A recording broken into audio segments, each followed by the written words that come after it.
Hello everybody, welcome to this video. It's another in the series on what 2017 teaches us about 2018 onwards, looking today at AQA English Language Paper 1 Question 5.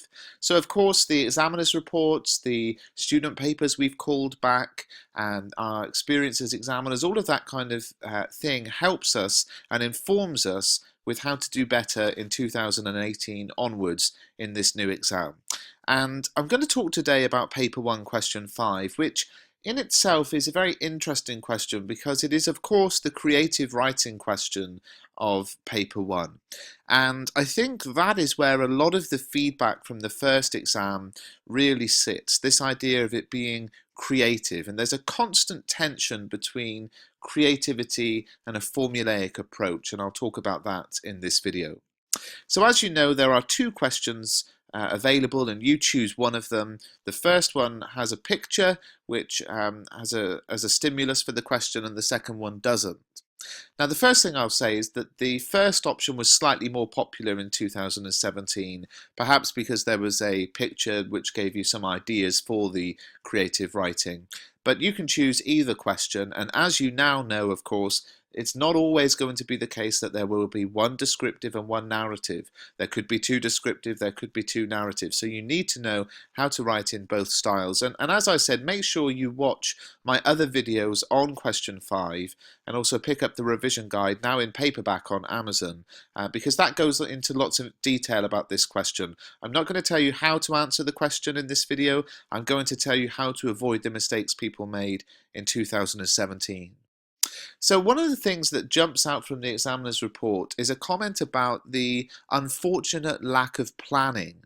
And I know from my own experience as a teacher now for over 10 years that when it comes to a creative writing piece, students tend to just jump right in and get writing straight away. They perhaps have one good idea and they just go for it.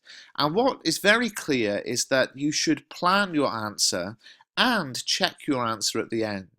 And the examiner's report talks about quality, not quantity. The idea that actually it's better to see that you've spent some time planning at the beginning and some time editing and checking at the end, and then written a quality piece of perhaps 2 or 3 sides, rather than to write flat out for 45 minutes and do sort of, 5, 6, 7 sides. Now there's a kind of warning here though, because for a lot of you, when I say quality, not quantity, you'll be thinking 1 page or something like that. You have to get the balance, okay? This is a 40-mark question. You are spending sort of 45, 50 minutes on this question, and I think, 2 or 3 sides is very much a good amount to aim for. And for some of you, you will think, well, that is a lot. But what the examiner's report is talking about is, of course, those students, and that we always have some of these students who will write 7 pages or 10 pages, and that just is too much. So the important thing is to plan your answer, to write your answer, and then to check your answer at the end. Now you might say, well, what kind of things can I plan? Because if I've got the idea for my story or my descriptive piece, what is the planning? And one of the things that's come out in the examiner's report is the significance of thinking about the structure of your piece of writing. Okay, what happens when in your writing?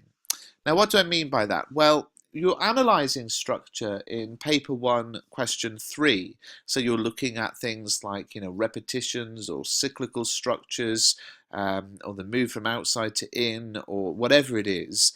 And have a close thought about that when you're planning your answer to paper 1 question 5. How can you deliberately structure your piece of writing in question 5 using some kind of inventive structural features, perhaps a flashback, as I talk about in my video on this question, but planning the structure you're going to use is important and is something that not a lot of people did. The other thing to talk about is this idea, and I mentioned it at the beginning of the video, about avoiding formulaic approaches to this question. Now, this is always something that I think comes up in exams over the years, and I think it's a valid point that, especially in a question like this, where the whole idea is that you're going to be creative, the exam board want you to be creative. They don't want you to follow a formulaic approach that you've learned from somewhere. Now, there's 2 sides to this. For Students who are comfortable with writing creatively, that is brilliant. But my own experience is there are a lot of students who will look at a descriptive or a narrative question and just not have any idea how to answer the question. And if you've got no idea whatsoever, then it can be useful to follow a formulaic approach, because that's better than, not being able to write anything.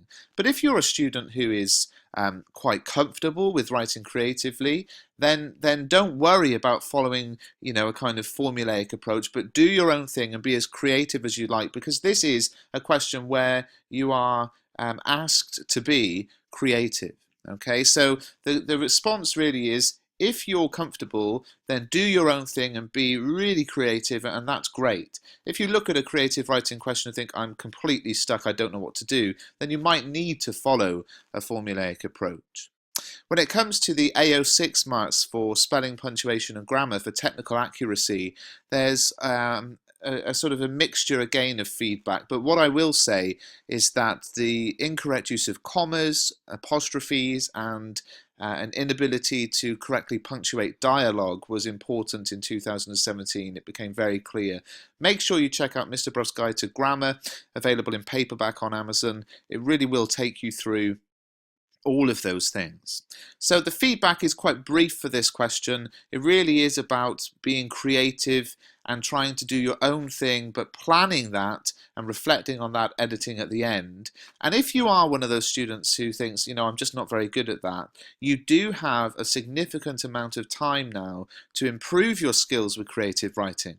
And one of the ways to do that is to read high quality examples of narrative and descriptive writing. Go to the library, pick up a book, read the first page.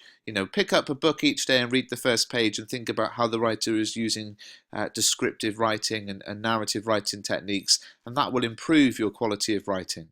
I hope you found this video useful. Please do subscribe to the channel.